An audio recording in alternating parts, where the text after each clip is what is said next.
Well, the calls for justice continue in the wake of Jordan Neely's death, the homeless man who died after being put in a chokehold on the subway.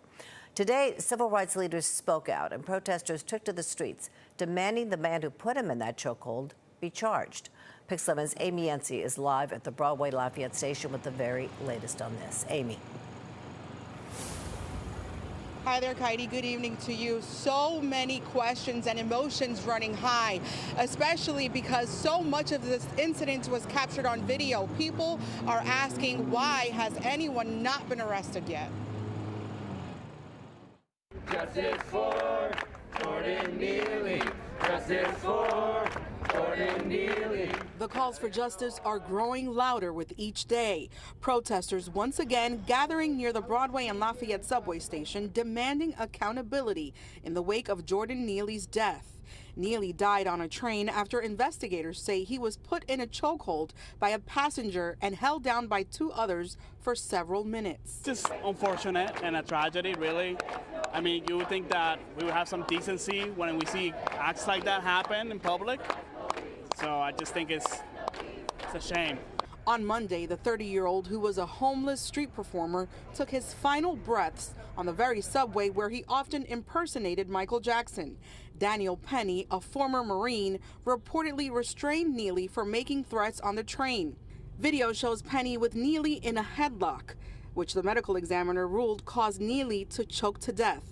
Neely's family told Pix 11 he suffered from mental illness. Jordan wanted food. He wanted something to drink. He was famished. And the response to his call for help was death.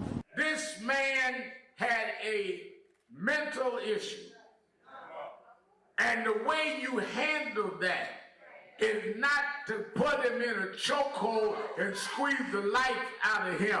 A mental issue on a train is not to be sentenced with death. Reverend Al Sharpton and New York City Public Advocate Jumaane Williams are calling for Penny to be arrested and charged. They question why he and the other two men seen in the video were not taken into custody, drawing similarities between this incident and other cases involving the deaths of black boys and men, like Trayvon Martin and Eric Garner. We have leaders who can't even say, do not choke a man to death on the train.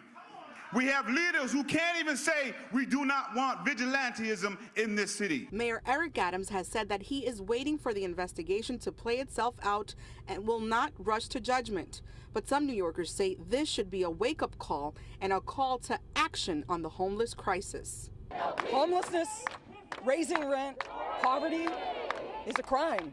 Or it's a crime in the eyes of our mayor, our governor, cops. Enough's enough. Stop killing black people. Stop criminalizing poverty. Do something about it. Now, in a statement released by his attorney, Daniel Penny said he never intended to harm Mr. Neely and, quote, could not have foreseen his untimely death. The DA's office is reviewing this incident and will have the final say on whether there will be charges or not. That's the latest from here in Lower Manhattan. Amy Yancey, Pix 11 News.